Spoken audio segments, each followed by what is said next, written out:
வணக்கம். நான் உங்களோட ஃபிசிக்ஸ் டீச்சர்.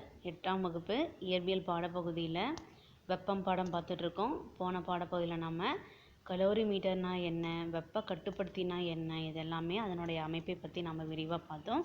அதன் தொடர்ச்சியாக இந்த பாடப்பகுதியில் நம்ம வெப்ப குடுவை பற்றி பார்க்க போகிறோம். அந்த வெப்ப குடுவைன்றது என்னன்னு பார்த்தோம்னா, நம்ம வீட்டில் யூஸ் பண்ணக்கூடிய ஃப்ளாஸ்க்கு தான். கண்ணாடி ஃப்ளாஸ்க்கு நம்ம சொல்லுவோம் இல்லையா, அதுதான். இதை பற்றி தான் நம்ம விரிவாக பார்க்க போகிறோம். ஓகேவா? இன்னைக்கு பாடப்பகுதிக்கு போகலாமா? வெப்ப குடுவை, அதை நம்ம வெற்றிட குடுவைன்னு நம்ம சொல்லலாம். வெப்ப குடுவை என்பது அதனுள்ள உள்ள பொருளின் வெப்பநிலையானது சுற்றுப்புறத்தின் வெப்பநிலையை விட அதிகரித்து விடாமல் அல்லது குறைந்து விடாமல் நீண்ட நேரம் வைத்திருக்கக்கூடிய வெப்பத்தை கடத்தா சேமிப்பு கலனாகும் அப்படின்னு சொல்கிறாங்க. சரியா? நம்ம சூடாக தண்ணியோ இல்லை காஃபியோ இல்லை டீயோ நம்ம ஊற்றி வைக்கிறோம் அப்படின்னா ரொம்ப நேரம் அதனுடைய சுவையும் சரி அதனுடைய சூடும் சரி குறையாமல் இருக்கிறதுக்கு தான் நம்ம ஃப்ளாஸ்க் யூஸ் பண்ணுவோம் இல்லையா? கொடுத்துருக்காங்க பாருங்கள். அதனுள் வைக்கப்பட்டுள்ள திரவத்தின் வெப்பநிலையை அது நீண்ட நேரம் மாறாமல் காப்பதோடு அதன் சுவையில் எந்தவித மாற்றம் ஏற்படாமல் பாதுகாக்கிறது அப்படின்னு சொல்கிறாங்க. சரியா? சரி, இப்போ பார்த்தோம் அப்படின்னா இந்த வெப்பக்குடுவை எப்படி தான் வேலை செய்யுது அப்படின்னு சொல்லிட்டு நம்ம தெரிஞ்சுக்கலாம். வெப்பக்குடுவை வேலை செய்யும் விதம், இதில் படத்தை பாருங்கள். படம் ரொம்ப ரொம்ப முக்கியம். அந்த படத்தை 2-3 டைம் வரைஞ்சி ப்ராக்டிஸ் பண்ணி அதனுடைய பாகங்கள்லாம் குறித்து பழகிக்கோங்க. சரிங்களா? வெற்றிட குடுவை 2 சுவர்களை கொண்ட ஒரு கலனாகும். இதில் பார்த்தோம்னா 2 சுவர் மாதிரி இருக்கும். சரியா? இதன் உட்புறமானது சில்வரால் ஆனது. அதனோட உட்புறம் பார்த்தோம்னா சில்வரால் ஆனது. கொடுத்துருக்காங்க பாருங்கள் படத்தில். சில்வர் பூசப்பட்ட சுவர், அதுதான் உட்புற சுவர். ஓகேவா? அதுக்கு வெளிப்புற சுவர் பார்த்தீங்களா, ப்ளூ கலராக இருக்கிறது தான் வெளிப்புற சுவர். சரியா? அதுக்கு நடுவில் இருக்கிறது பேர் என்னது? வெற்றிடம் கொடுத்துருக்காங்க. கவனிங்க. 2 சுவர்களுக்கும் இடையே வெற்றிடம் ஒன்று உள்ளது.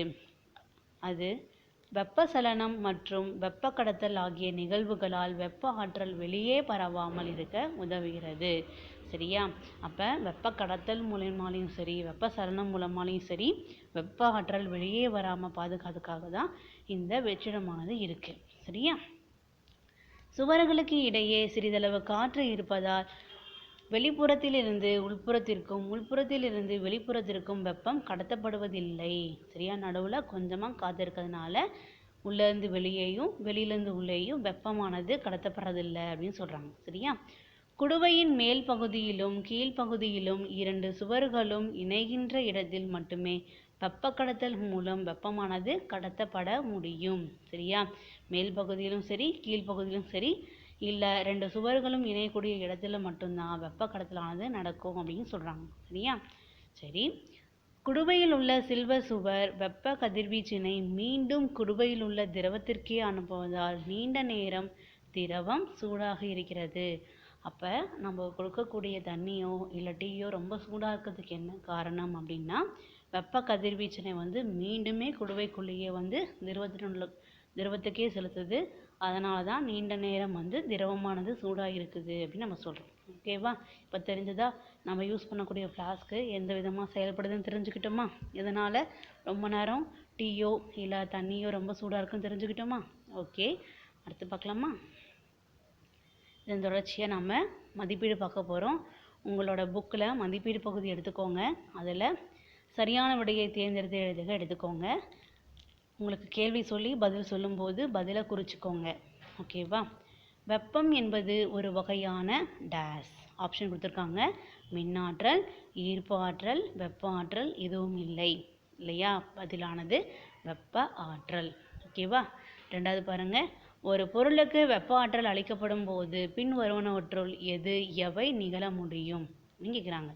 ஒரு பொருளுக்கு வெப்ப ஆற்றல் கொடுக்குறோம் அப்படின்னா பின்னாடி வரக்குள்ள எது நிகழுதுன்னு கேட்குறாங்க. சரியா?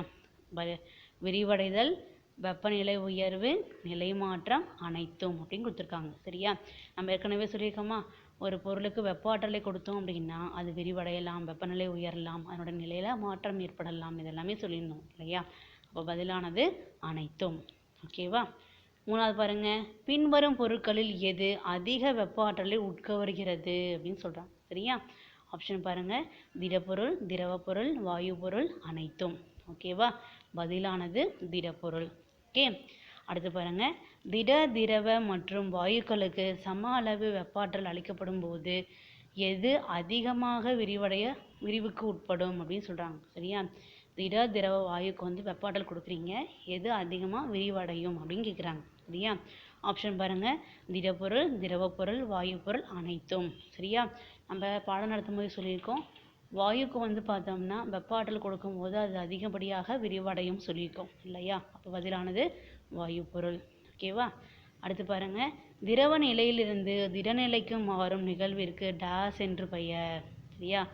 திடநிலைனா தண்ணி, திடநிலைனாக்க ஐஸ் கியூபு. அதை மாறணும் அப்படின்னா நிகழ்வுக்கு என்ன பேருன்னு கேட்குறாங்க. ஆப்ஷன் பாருங்க, பதங்கமாதல், குளிர்வித்தல், உறைதல், படிதல். சரியா? திரவத்திலிருந்து திடநிலைக்கு மாறணும்னா அதுக்கு பேர் என்னது? உறைதல். ஓகேவா? பதிலானது உறைதல். அடுத்து, வெப்ப கடத்தல் முறையில் வெப்ப ஆற்றல் பரிமாற்றம் டேஸில் நடைபெறும். சரியா? வெப்ப கடத்தல் முறையில் வெப்ப ஆற்றல் பரிமாற்றம் டேஸில் நடைபெறும். ஆப்ஷன் பாருங்க, திடப்பொருள், திரவப்பொருள், வாயு பொருள் அனைத்தும். இல்லையா? நம்ம வெப்ப கடத்தல் சொல்லும் போதே சொன்னோம், திடப்பொருளில் அதிக அளவு வெப்ப பரிமாற்றம் நடக்குது அப்படின்னு சொன்னோம். சரியா? அப்போ திடப்பொருள் தான் கரெக்டான பதில். ஓகேவா? பதிலானது திடப்பொருள். ஓகேவா? உங்கள் புக்கில் இதை குறித்து வச்சுக்கோங்க. அடுத்தது கோடிட்டத்தை பாருங்க. கலோரிமீட்டர் என்ற சாதனம் டேஸை அளக்க பயன்படுகிறது. கலோரிமீட்டர் எதுக்கு பயன்படுது? வெப்பத்தை அளக்கிறதுக்கு. இல்லையா? பதிலானது வெப்பத்தை. 1 கிராம் நிறையுள்ள நீரின் வெப்பநிலையை 1 டிகிரி செல்சியஸ் உயர்த்த தேவைப்படும் வெப்ப ஆற்றலின் அளவு டேஸ் எனப்படும். பதிலானது தன் வெப்ப ஏற்புத்திறன். ஓகேவா? அடுத்து பாருங்க, வெப்ப கட்டுப்படுத்தி என்பது டேஸை மாறாமல் வைத்திருக்கும். வெப்ப கட்டுப்படுத்தினாவே வெப்பநிலையை வந்துட்டு கட்டுக்குள்ளே வச்சுருக்கிறது தான் வெப்ப கட்டுப்படுத்தி நம்ம படித்தோம் இல்லையா? இப்போ பதிலானது வெப்பநிலையை. வாயு நிலையிலிருந்து திரவ நிலைக்கு ஒரு பொருள் மாறும் நிகழ்விற்கு டேஸ் என்று பெயர். இப்போ வாயு நிலையில் இருக்கு, திரவ நிலைக்கு மாறணும், அப்போ அந்த நிகழ்வுக்கு என்ன பேருன்னு கேட்குறாங்க. அதுக்கு என்ன பேர்? குளிர்தல். ஓகேவா? அடுத்தது, ஒரு அமைப்பிற்கு வெப்ப ஆற்றலை அளிக்கும் போது அதன் வெப்பநிலை அதிகரிக்கும். ஒரு அமைப்பிற்கு வெப்பநிலை அளிக்கும் போது அதன் வெப்பநிலையானது அதிகரிக்கும். ஓகேவா? அடுத்து பாருங்க, ஒரு கலனில் உள்ள திரவத்தின் வெப்பநிலையை உயர்த்தும் போது அணுக்களுக்கு இடையிலான தொலைவு குறையும். சரியா? பதிலானது குறையும். ஓகேவா? அடுத்தது, சரியா அல்லது தவறா என கூறு. தவறான கூற்றை திருத்தி எழுதுக. முதல் கேள்வி பாருங்க, ஒரு பொருளுக்கு அளிக்கப்படும் வெப்ப ஆற்றல் அப்பொருளில் உள்ள மூலக்கூறுகளின் சராசரி இயக்க ஆற்றலை அதிகரிக்கிறது. கூற்றானது சரி. ஓகேவா? ஒரு பொருளுக்கு நீங்கள் வெப்ப ஆற்றல் கொடுத்தீங்க அப்படின்னா கண்டிப்பாக மூலக்கூறினுடைய சராசரி இயக்க ஆற்றலும் அதிகரிக்கும். ஓகேவா? ரெண்டாவது கேள்வி பாருங்க, ஒரு பொருளின் வெப்பநிலையை அதிகரிக்கும் போது அப்பொருளின் பரிமாணத்தின் மதிப்பு அதிகரிக்கும் அப்படின்னு சொல்கிறாங்க. சரியா? இது தவறானது. சரியா? சரியான கூற்று கவனிங்க. ஒரு பொருளின் வெப்பநிலையை அதிகரிக்கும் போது அப்பொருளின் பரிமாணத்தின் மதிப்பு குறையும். ஓகேவா? மேலே அதிகரிக்கும் இருக்கு, நம்ம எழுதும்போது என்ன எழுதுகிறோம்? குறையும் எழுதுகிறோம். ஓகேவா?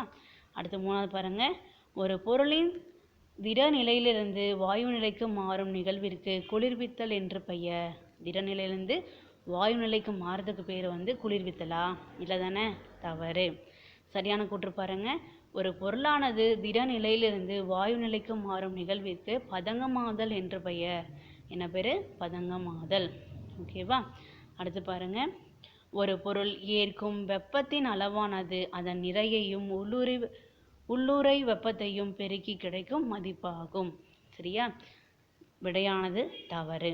சரியா? சரியான கூற்று பாருங்க, ஒரு பொருள் ஏற்கும் வெப்பத்தின் அளவானது அதன் நிறையையும் வெப்ப ஏற்பு திறனையும் பெருக்கி கிடைக்கும் மதிப்பாகும் அப்படின்னு சொல்கிறாங்க. சரியா?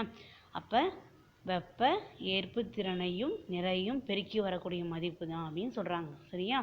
அடுத்து பாருங்க, வெப்ப குடுவையில் சில்வர் சுவர்கள் வெப்பத்தை வெளிப்புறத்திலிருந்து எதிரொலிக்கப்படுகின்றன. இல்லையா? பதிலானது தவறு. சரியான கூற்று பாருங்க, வெப்ப குடுவையில் சில்வர் சுவர்கள் வெப்பத்தை மீண்டும் குடுவையில் உள்ள திரவத்துக்கே அனுப்புகிறது. சரியா? அது வெளிப்புறத்தில் வந்து எதிரொலிக்கல, மறுபடியும் உள்ளேயே அனுப்புது. சரியா? அப்போ விடையானது தவறு. சரியான கூற்றை திருத்தி எழுதிக்கணும். ஓகேவா?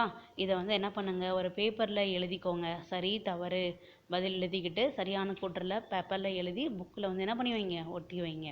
சரிங்களா? அடுத்து பார்க்கலாமா? பொறுத்துக. கேள்வி பாருங்க. 2 பக்கமும் கவனிங்க. வெப்ப கடத்தல் திரவ பொருள், வெப்பச்சலனம் வாயு திரவமாதல், வெப்ப கதிர்வீச்சு திண்மம் வாயுவாதல், பதங்கமாதல் வாயு, குளிர்வித்தல் திடப்பொருள். இதை கொடுத்துருக்காங்க. சரியா? நல்லா கவனிங்க. எப்பயுமே வெப்ப கடத்தல் எங்கே நடக்கும் அப்படின்னு பார்த்தோம்னா திடப்பொருளில் நடக்கும் இல்லையா? அதே மாதிரி வெப்பச்சலனம் எங்கே நடக்கும் அப்படின்னு பார்த்தோம்னா திரவ பொருளில் நடக்கும் இல்லையா? வெப்ப கதிர்வீச்சு எங்கே நடக்கும் அப்படின்னு வந்து பார்த்தோம்னா வாயுக்களில் அதிகமாகும். சரியா? பதங்கமாதல்னா என்ன அர்த்தம்னா திண்மம் வாயுவாக மாறுறது. குளிர்வித்தல்னா என்னன்னு பார்த்தோம்னா வாயு திரவமாக மாறுதல். சரியா? கவனிங்க. இது சரியான பதில். உங்கள் புக்கில் குறித்து வச்சுக்கோங்க. வெப்ப கடத்தல் திடப்பொருள், வெப்பச்சலனம் திரவப்பொருள், வெப்ப கதிர்வீச்சு வாயு, பதங்கமாதல் திண்மம் வாயுவாதல், குளிர்வித்தல் வாயு திரவமாதல். ஓகேவா? இன்னைக்கு பாடப்பகுதியில் நம்ம வெப்ப குடுவை அப்படின்னு சொல்லக்கூடிய ஒரு முக்கியமான 5 மார்க் பார்த்தோம். அதுக்கப்புறம் மதிப்பீட்டில் இருக்கக்கூடிய எல்லாமே பார்த்துருக்கோம் இல்லையா? இதன் தொடர்ச்சியாக அடுத்த பாடப்பகுதியில் நாம் மதிப்பீடை நம்ம இன்னும் விரிவாக பார்க்க போகிறோம். நீங்கள் திரும்ப திரும்ப வெப்ப குடுவையினோட படத்தை வரைஞ்சி பார்த்து எழுதி படித்து பாருங்கள். ஓகேவா? அடுத்த பாடப்பகுதியில் சந்திக்கலாம். நன்றி.